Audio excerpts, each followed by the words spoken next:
Hi, Homeworthy. I'm Mary. Welcome to my home in Houston, Texas. Come in, let me show you around.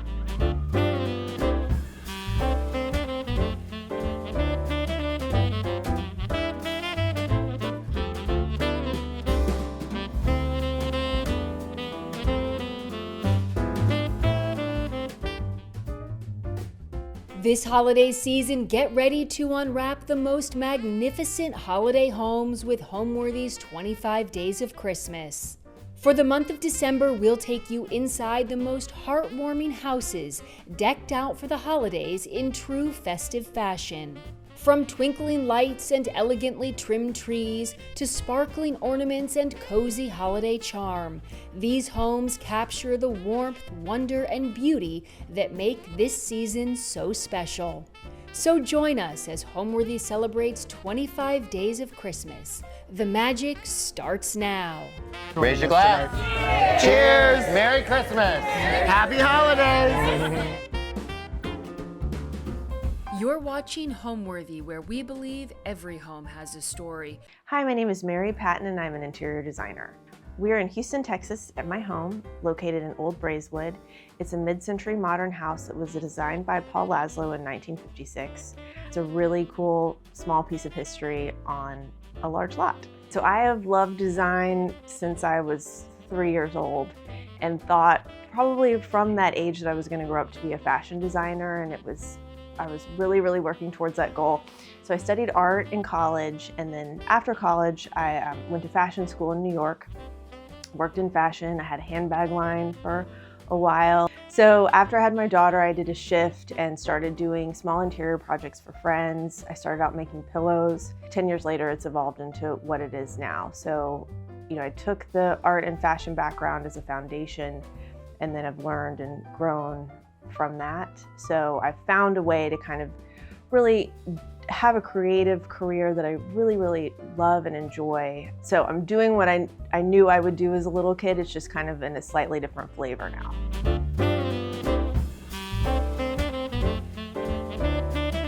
Welcome to my entryway. This is the first space that you see when you enter through the front door. This was originally the entrance to the kitchen, and when I renovated the house, I made the design choice to close this wall off and do a fun punchy wallpaper accent wall. This is our first of 4 trees, and the theme for this tree this year is animals. And then I put together all of my animal ornaments, so it's like a little wild zoo. Pulled from the ornaments, kind of the consistent color through a lot of them is black, so I thought that it would be cool to do black ribbons to kind of pull that out and make it pop, and then added in some green and pink and a black and white stripe to kind of tie it all together.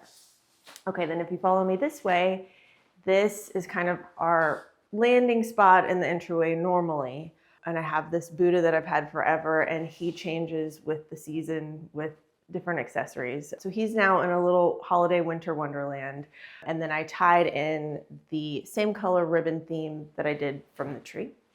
My personal style it's kind of a range. I would say that it's very feminine and also mixing in things that are unique. I love vintage one-of-a-kind pieces. I love fabric, I love color. I do think that it's very important to anchor a space with at least one antique or vintage piece. Now let me show you the living room. Follow me.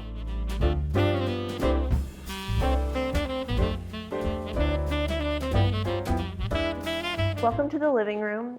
First, I want to just explain how I created the living room. So this area was a wall with a small swinging door to access the kitchen from this space. And so during the construction, I decided to take that wall down. This was really the only major layout change I did with the house, to kind of open up this area so it's sort of one big room, and then broke this living space up into 2 seating areas and a dining room. So this is kind of living space number 1, where our main family tree is this year. Something that's also really cool about this house is that the ceiling heights are different, and that in this area the ceiling is really tall, so I'm able to get a really tall tree in. I decided to use our kind of traditional family ornaments on this tree this year, and then pulled a royal blue color that was kind of consistent throughout the ornaments and made a lot of bows to go with that. I made an attempt this year to sort of declutter and go slightly more minimal. So I have a few of my most treasured accessories on the piano. I've got this little music box, Angels, that I've had for forever that I got at a vintage store 15 years ago. These two Santas that I've had, I couldn't tell you even where I got them. They're so old. I got this nativity scene last year in Santa Fe, and the artist is the grandson of a very kind of famous sculptor that came up with sort of this look a long time ago, and I love it. Then, so on the tree, I've got a large collection of Christopher Radko Santas that I've been collecting for a long time. In 2019, I think they went on sale, and so my mother bought me a lot of ornaments that say 2019, which is also interesting because that was the year before the COVID pandemic and everyone's life changed. So it's a nod to the before time.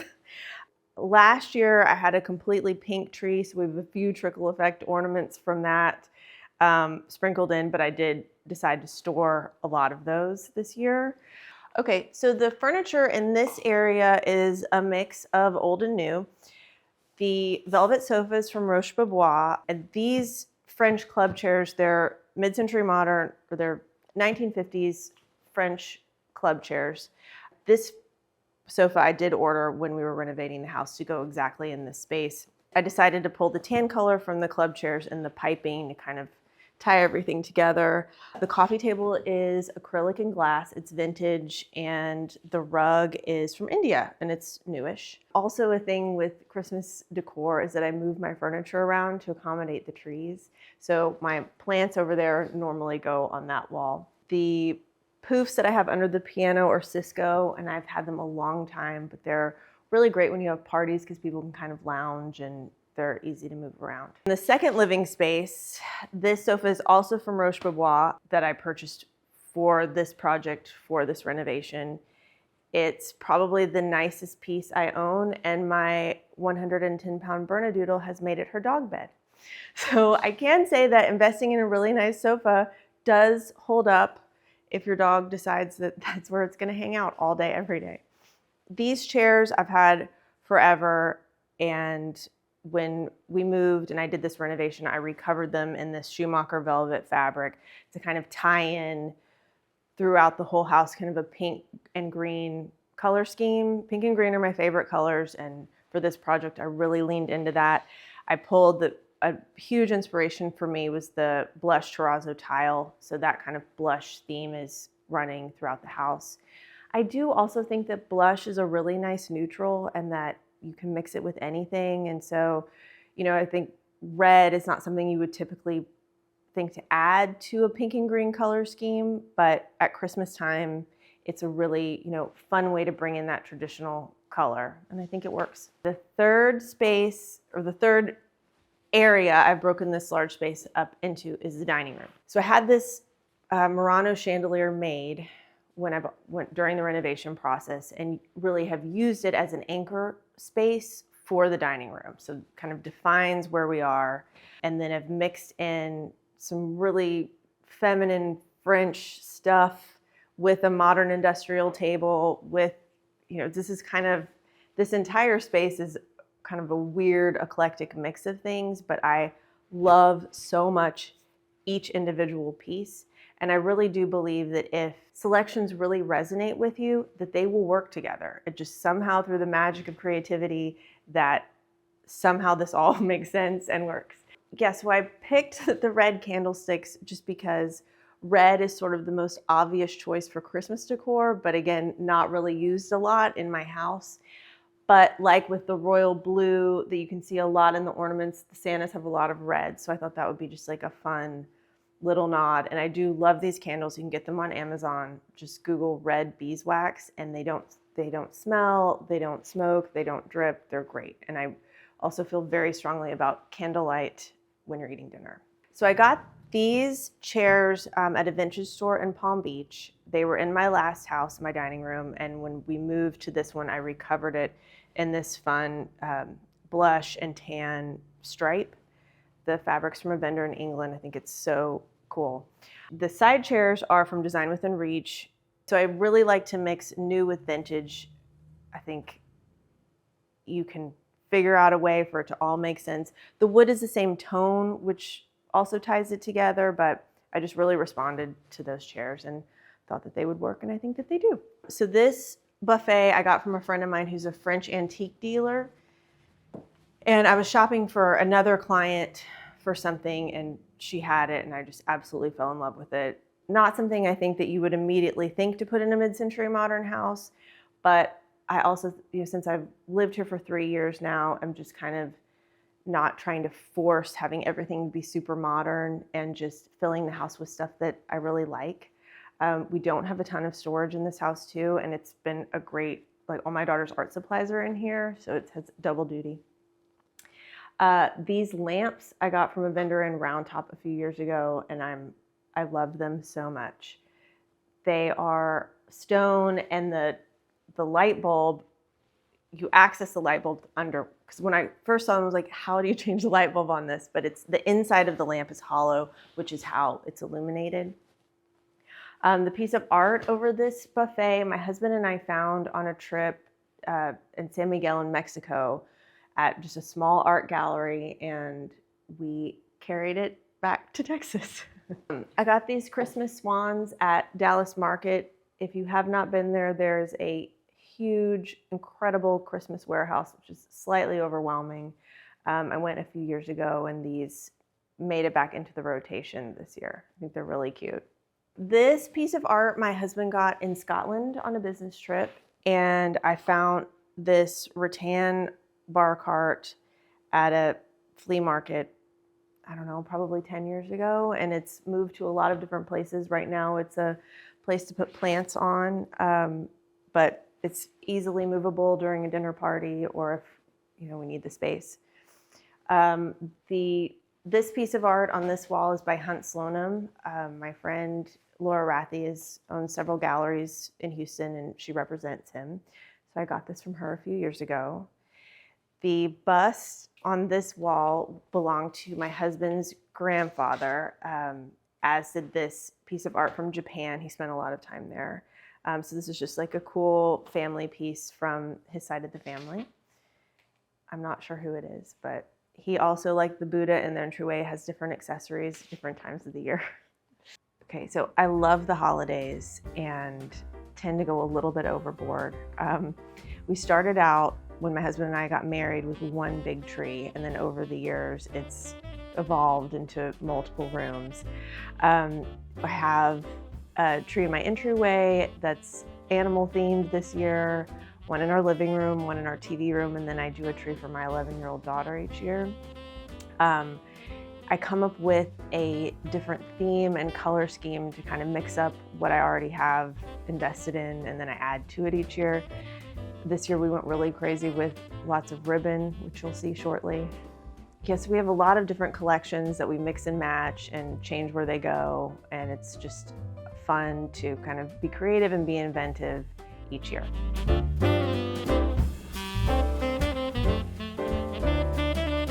Okay, so the original access point from the living space to the kitchen was right here.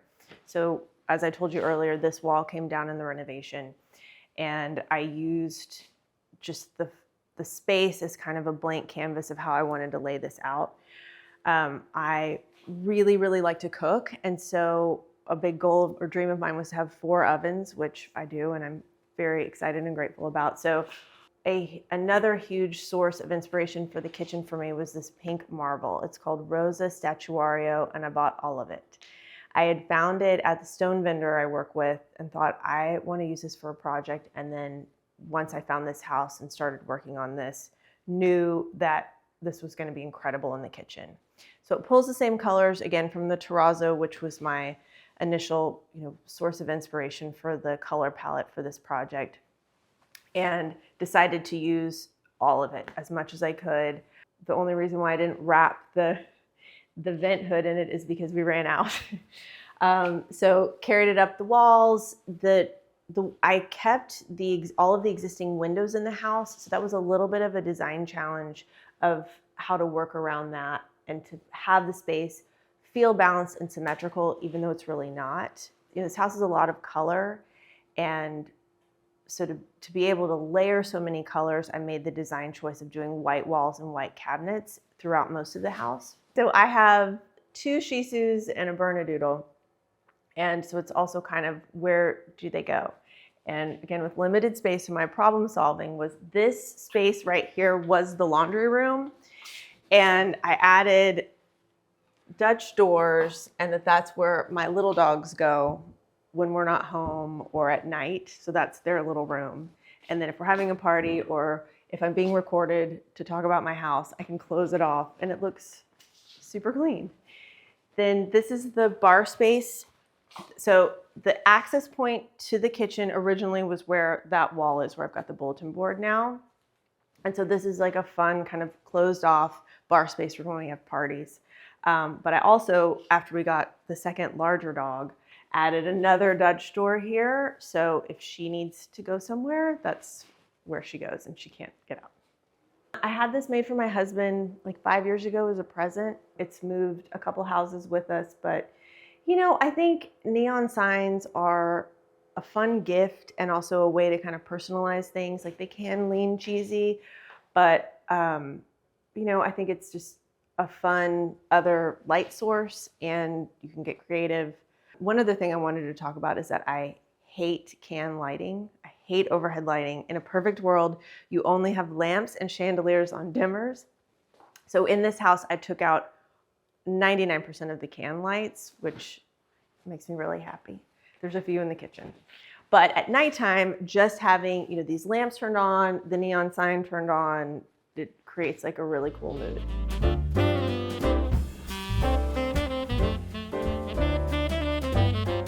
Okay, and now welcome to our TV room.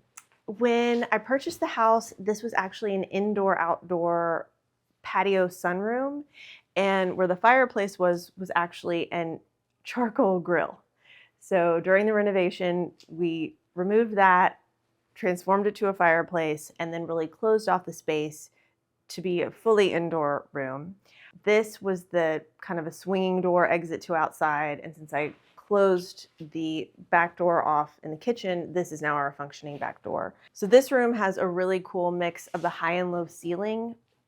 So you still get kind of the breeziness from the main space, but then it also feels more intimate and cozier. This is probably where we spend 80% of our time. The sectional I have it was from my last house. It's Gus Modern. And during the renovation and kind of my pink and green explosion, I reupholstered it in a Schumacher high performance velvet, which is, you know, done really well. So that's definitely a hot tip is if you have furniture that you like, but you don't want to get new stuff, reupholstering is really fun. These 2 slipper chairs I found in Palm Beach as well. They have the original upholstery on them and I love them so much. To accommodate things that I need in the house with our fairly limited square footage, I decided to put a desk in here. So when I work from home, this is sort of my office. But I think this room has really beautiful natural light and I really enjoy spending time in here. The Christmas tree in this room kind of came about by accident. I couldn't remember. And my daughter has a pink tree in her room every year, but I got them switched, but it's fine. So we've got a very, very juvenile, joyful, blush flocked tree. And I decided to put all of my ornaments that are like food themed or food adjacent on this tree this year. And pulled kind of a color that was sort of throughout all of them was sort of a dark, warm mauve-y. So I did warm brown velvet bows and some mauve bows to kind of tie in my bow theme from the rest of the house in here. This rug is a vintage sari silk. It is held up pretty well with all of my animals. I get it cleaned probably every 3 months. The Saarinen table I've had for a long time. It was a dining table in my apartment a long time ago, and it's lived lots of different lives. It's been a nightstand in one of my houses, but I love it and I'll always have it. This lamp, I've got a pair of these lamps that aren't twins, but they're cousins, and they were made by a friend of mine, Liz Marsh, who's an incredible lighting designer. Part of my plant collection is in here. It's been moved around to accommodate the Christmas tree as well. This cactus I've had for probably 5 years and kept it alive. And a hot tip on keeping a cactus alive is to never water it. So I've stopped watering it and it is thriving. So I also really like vintage flamingos, which I guess is sort of on brand, having a pink mid-century house. So this friend I've had for a while, and then the lion came from my husband's grandfather as well. And I think it's just, funny. One of my goals when we did the renovation was to have a functioning fireplace. This one does work, but I still haven't gotten around to figuring out how. But living in Houston, Texas, it's really hot all the time. So there's maybe one day a year that we need it, but it's on my to-do list. This desk is from a line USM, which I really like. You'll see it in my bedroom too, that I've used it as nightstands in there. Again, we're pairing like a hyper modern, hyper clean lines with some other stuff that kind of doesn't seem like it would make sense, but I think all in it does. So again, in my goal to not have any overhead lighting, but still needing some light, that is a vintage mid-century pendant light that I got at an antique store in Florida. And it's sort of pretending to be a lamp. So a challenge when designing with sectionals is where to put end tables and finding like the right plug of where it can go. So hanging a chandelier or a pendant light kind of in a random spot like that can work as far as, creating some soft lamp lighting. But if you don't have a plug or floor space to do it, it's a good idea. So in my quest for more storage, I found this piece. It's a vintage rattan bamboo, mid-century. It gives a little bit of the Golden Girls vibe, but it's okay. We like them. And has a very edited collection of tchotchkes I own. That's been, it's a challenge for me as kind of a maximalist to constantly be editing and taking things away. And I, change stuff all the time.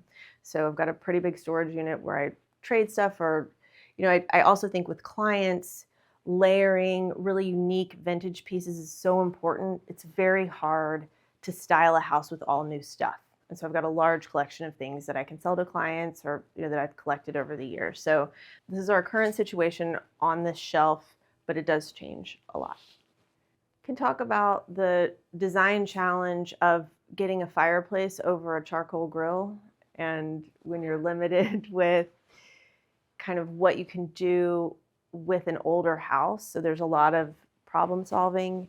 I would also describe this house technology-wise as a dumb house, which I prefer. I enjoy the ritual every night of turning on all the lamps. So, it's very, very low tech over here. The plug on the ceiling is not my first choice, but I've gotten over it because it's, But I think, problems, I'm very pro preservation and restoration. And so when you buy an older house like this, there's just, some problems that you have to solve. And is it always the most streamlined and clean? No, but it's okay.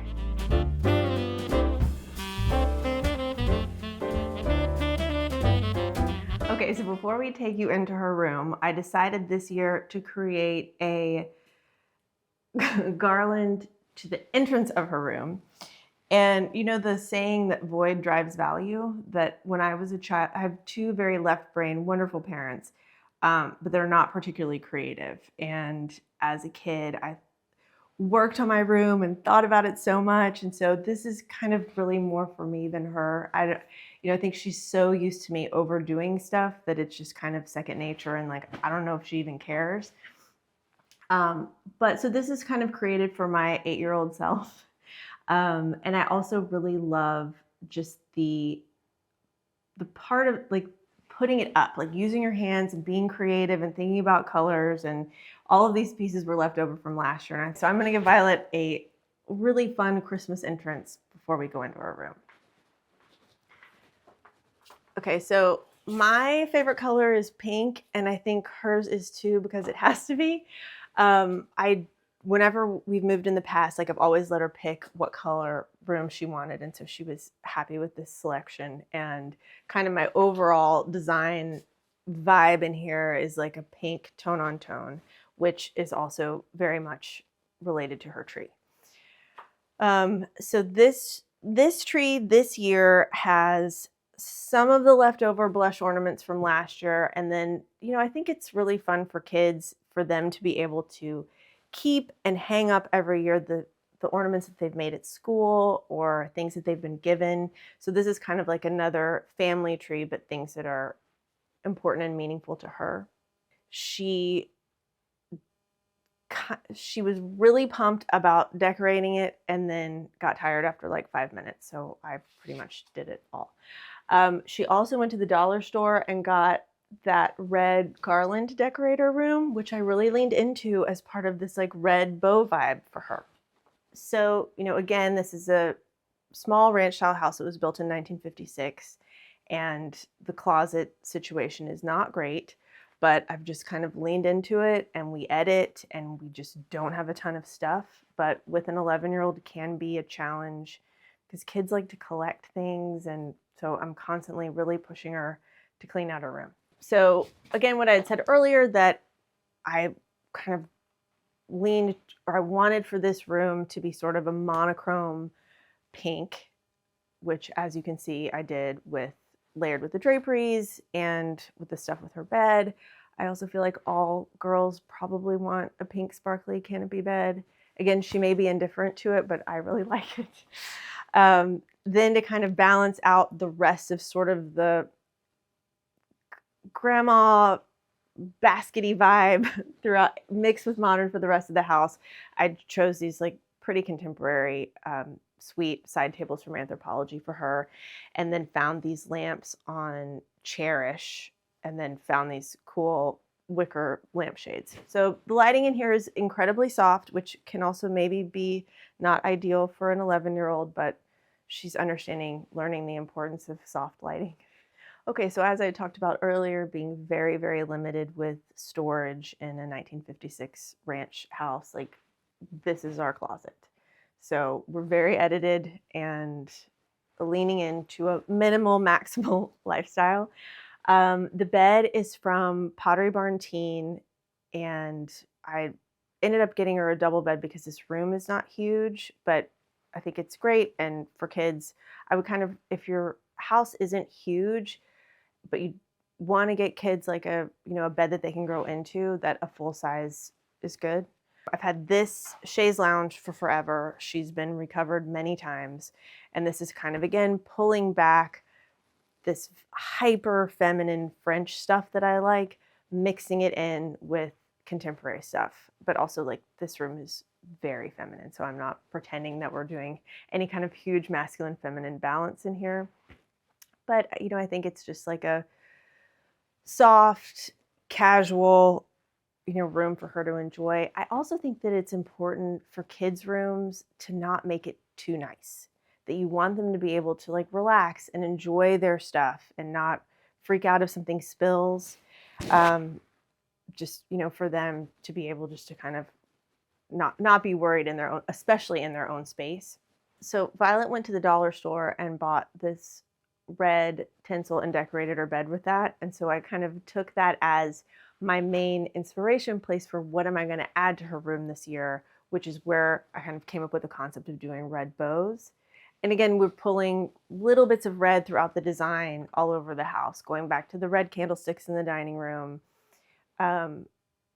pulling with, when you're balancing color, it's kind of good to think about the entire project as sort of your palette. And if you can sprinkle things back that are in another room, it kind of creates, it helps create kind of an overall feeling of balance throughout the project.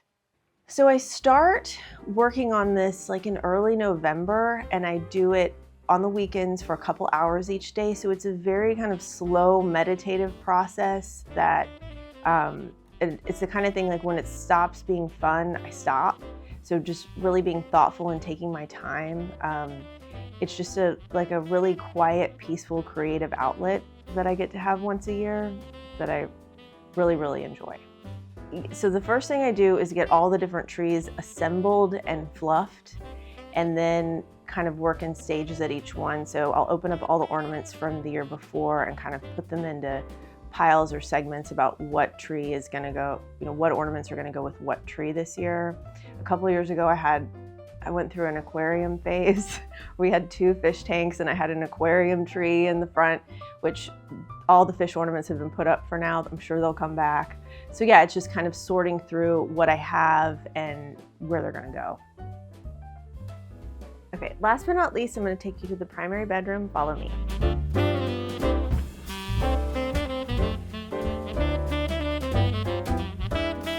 Okay, on our way to my primary bedroom, I wanted to stop and show you the powder bath real quick.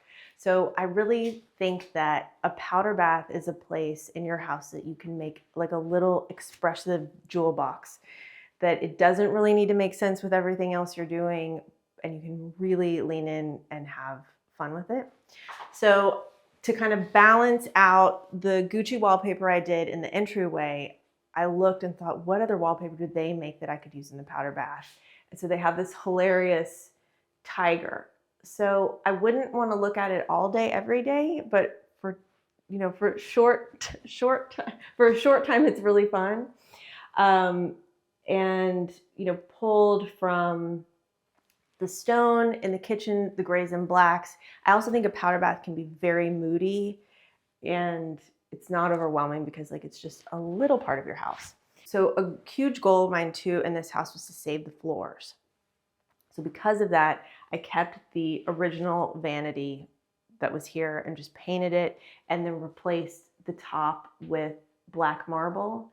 I also, just to kind of be different, because you can in a powder bath, did rose gold plumbing hardware and towel ring and stuff. So it's just a fun mix of other things that I've done. The pendant lights are also from Dutton Brown, which was the vendor I used for cabinet pulls in the kitchen. I've used those a few places in the house. So again, just kind of tying in sort of the overall feel in a small, fun space. Okay, now we're going to continue and I'm going to show you my room. So going back to kind of my original color palette for the house, the initial design was doing pink and green throughout. And so the color of this room is Farrow and Ball Vert de Terre, and I think it's one of the best soft greens that you can use. I've used it in many projects after this.